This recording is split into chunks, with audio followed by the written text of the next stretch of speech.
Extrait numéro 66. Ceci est mon corps, ceci est mon sang. Ou la présence de Jésus. J'ai expliqué ailleurs que si l'évangéliste Jean s'est étendu 7 fois plus longuement que Marc, Matthieu et Luc sur ce qui s'est passé le soir de la scène, mais a passé sous silence la façon originale qu'avait Jésus de prononcer sa bénédiction particulière, fractionnant le pain en prononçant « ceci est mon corps », puis prenant une coupe de vin en affirmant « ceci est mon sang » et la faisant circuler, c'était pour bien montrer que cette bénédiction particulière, il avait pris l'habitude de la donner chaque fois qu'il était à table. Silence de Jean qui, tout en entérinant les récits condensés que les autres évangélistes avaient faits du dernier repas de la scène, lui avait permis de rappeler avec délicatesse que c'était au sein de la synagogue de Capharnaüm, au début de son ministère public, que Jésus avait affirmé « Je suis le pain de vie. Le pain que je donnerai, c'est ma chair, pour la vie du monde. » Et même précisé que son corps, il allait le donner à manger. Parole forte, destinée à faire comprendre à ses auditeurs qu'il les appelait à se comporter comme lui. Le message de justice, de paix, de bonheur que je vous apporte de la part de Dieu, c'est toute ma vie, c'est mon corps, c'est mon sang. Et ce sang, je suis prêt à le verser pour témoigner que ce message vient bien de la part de Dieu. Ou, comme je le traduis aussi, cette nourriture spirituelle que je suis venu vous apporter, elle est devenue ma vie, mon corps. Je suis prêt à mourir pour que ce message, vous le mangiez, pour que vous vous en nourrissiez à votre tour. Message complexe du début de sa prédication que, cohérent avec ce qu'il enseignait lui-même avec la première image de sa parabole du semeur, Jésus simplifia ensuite en une de ces formules lapidaires qu'il avait l'art de trouver pour qu'elles soient faciles à mémoriser, « Ceci est mon corps, ceci est mon sang ».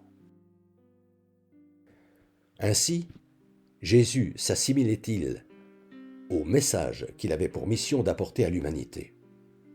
Assimilation qui lui conférait une présence exceptionnelle, qui était la raison pour laquelle les gens, avides d'écouter ce qu'avait à leur révéler un authentique homme de Dieu, accouraient en si grand nombre qu'ils finissaient par constituer de véritables foules de pèlerins. Dès le début de l'évangélisation, ayant bien compris que la formule « Ceci est mon corps, ceci est mon sang » résumait tout l'enseignement de Jésus, les chrétiens ont fait du partage fraternel, que Jésus avait inauguré avec sa première multiplication des pains, le sommet de leur foi. Foi dont ils témoignent notamment lors des célébrations eucharistiques du dimanche. Ce n'est que plus tard, jugeant sans doute les fidèles plus avertis des mystères divins que ne l'étaient les premiers adeptes de la nouvelle religion, que les autorités religieuses, à partir de Hildebert de Tours au XIe siècle, se sont laissés aller à enseigner que lorsque l'officiant prononce « Ceci est mon corps, ceci est mon sang », le pain et le vin, sur lesquels il les formule, deviennent, pris à la lettre, le vrai corps et le vrai sang de Jésus-Christ, mort sur la croix pour racheter les péchés de l'humanité. Mystère appelé transsubstantiation, que les conciles du Latran et de Trente, respectivement au XIIIe et au XVIe siècle, ont érigé en dogme. Enseignement abscon, source d'une incompréhension non dite pour la très grande majorité des chrétiens qui est, selon moi, de l'accélération de la désertification des églises, aujourd'hui où rares sont celles et ceux qui suivent sans comprendre ce qu'on leur enseigne. C'est pourquoi il me paraît indispensable d'expliquer que lorsque Jésus dit « je », ce n'est pas de lui qu'il parle, mais du message que Dieu l'a chargé d'apporter au monde et auquel il s'est assimilé.